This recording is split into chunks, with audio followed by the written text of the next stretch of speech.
When you enter the quiz creator, the first thing you'll see is a button called Add Question.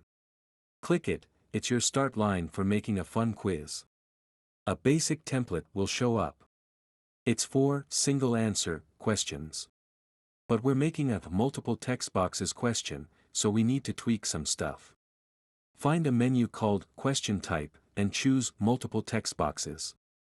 When you choose Multiple Text Boxes, the tool will switch up how the question setup looks.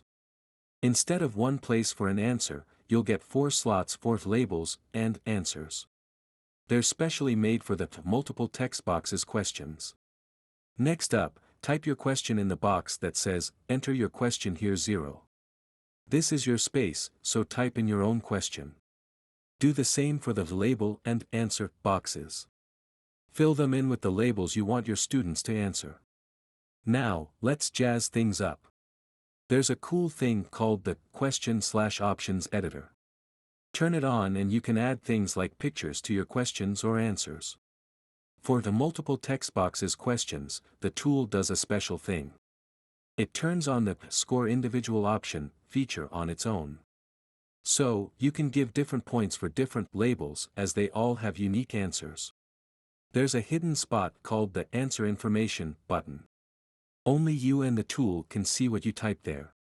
Even when students finish the quiz, they can't see this stuff. The tool also gives you clone/add/delete buttons for every answer option. These let you play around with the choices for each question, like adding more, removing some, or copying the ones you have. All these cool things help you create a killer quiz.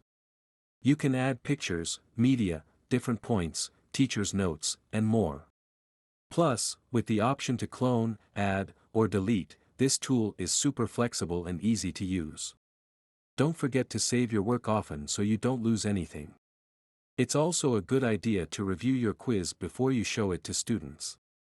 That way, you can spot and fix any mistakes.